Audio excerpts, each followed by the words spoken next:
Voici Hermès. Hermès, c'est un mec moderne.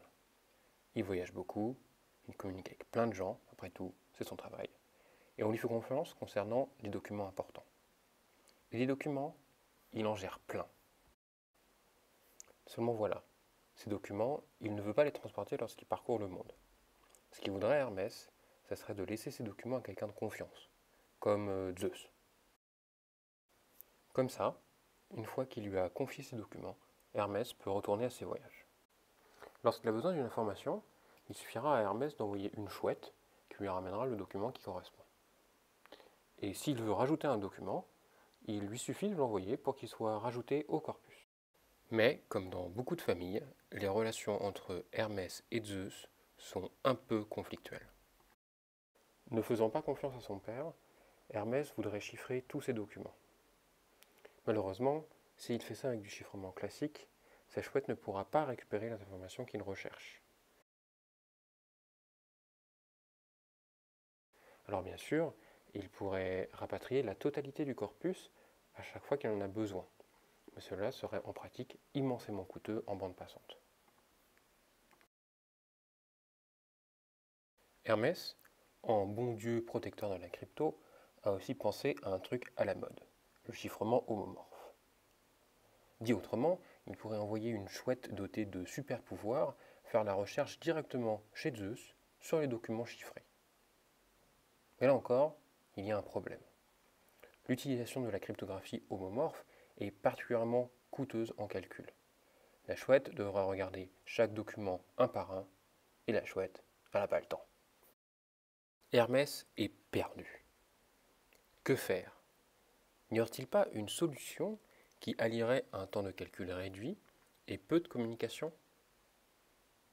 Hermès a alors une nouvelle idée. Pourquoi ne pas utiliser du chiffrement déterministe? Ainsi, pour chaque document, Hermès va extraire les mots-clés intéressants. Puis il va utiliser ce chiffrement déterministe pour chiffrer chaque mot-clé un par un.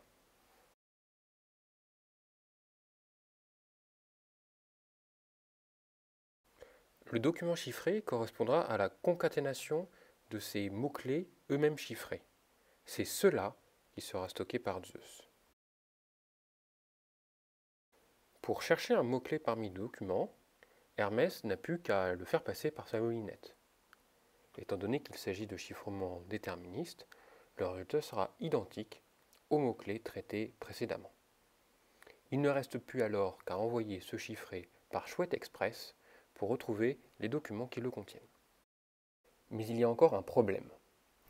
Parce que des mots-clés identiques donnent des chiffrés identiques, Zeus va pouvoir faire des statistiques sur les mots-clés des documents qu'il héberge. Et à partir d'une simple analyse de fréquence, il pourra alors être capable de déchiffrer ces documents en retrouvant les mots-clés un par un. Échaudé par ces échecs, Hermès décida de financer une thèse sur le sujet. Il me fit donc trimer 100 EO pendant 3 ans. J'ai ainsi pu travailler sur les différents aspects de l'externalisation du stockage de données, au premier rang desquels la sécurité, la manière dont celle-ci s'articule avec des fonctionnalités de recherche, le besoin et les objectifs d'efficacité pour ces fonctionnalités, la nécessité de la fuite d'informations pour réaliser ces objectifs, ou encore les attaques possibles qui découlent de cette fuite d'informations. Pour plus de détails, de théorèmes, d'algorithmes, de preuves, de codes, n'hésitez pas à consulter ma thèse. Vous y retrouverez d'autres dieux antiques, des philosophes et même un peu de maths.